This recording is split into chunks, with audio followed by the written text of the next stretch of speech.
Imagine a world where one moment you wake up in 20th century New York, and the next you're in Nazi-occupied Germany.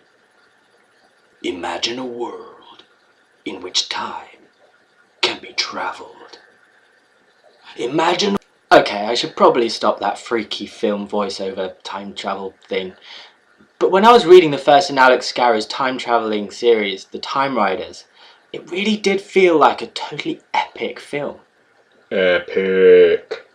The pace is fast, the chapters are short, sharp and snappy, the action is literally non-stop, and I really do feel as if this could be coming to a cinema near you sometime soon.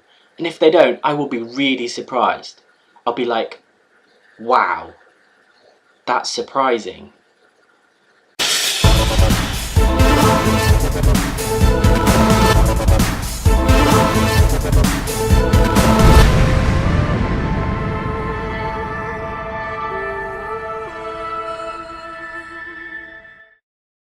So in this first book, we meet three teenagers, Liam, Maddie and Sal, who are pulled from their respective time zones to a bunker-like office in New York.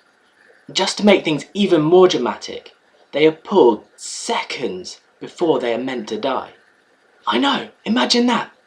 Your life's flashing before your eyes, you're about to say your goodbyes, you're going to walk into that shiny bright light when BAM! I'm time travelling!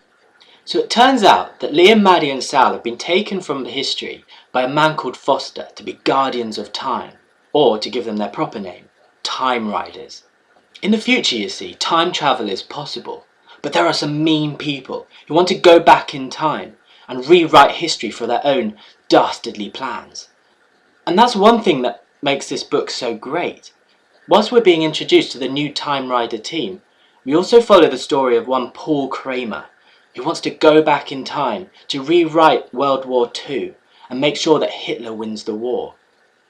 Like I said, mean people, dastardly plans. There are some great characters in this book.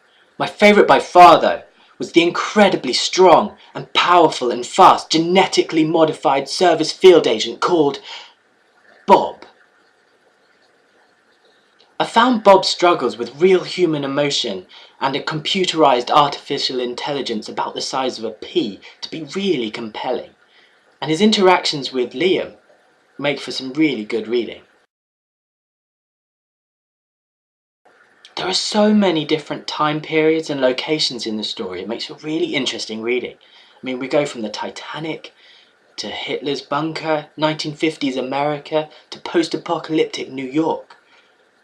And the details are really vivid. It really feels as if Alex Scarrow, the writer, has really done his research to make sure that everything is historically accurate, and I think that really comes across. I found particularly effective the nightmarish future world created by Paul Kramer's time-travelling antics. It's genuinely creepy and very atmospheric. Like I say, this is a barnstorming, rip-roaring adventure of a book, which is a real page-turner.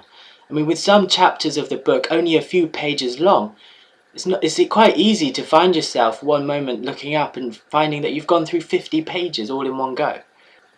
Maybe this book has some kind of time-warping technology built into its very words. There are so many twists and turns in this book that it really keeps you wanting to read on and find out in which direction the writer is going to take you next. Overall, I thoroughly enjoyed this book, and I'm definitely going to pick up and read the sequels. I think currently there are about 7 or so other titles in the series, so I'm going to be working my way through those pretty soon. I think you'll love this book if you love action or sci-fi stories, or even if you love computer games, or even if you love history. I really love history. So clearly I have too much time on my hands. Maybe if I go back in time and then... Okay, I need to go back and rewrite history. But just before I go, let me ask you this. If you could turn back time, where would you go? What would you change? What would you eat? I mean, that's a really important question. I mean, what if you ended up in Ming Dynasty China? There are no pizzas in Ming Dynasty China.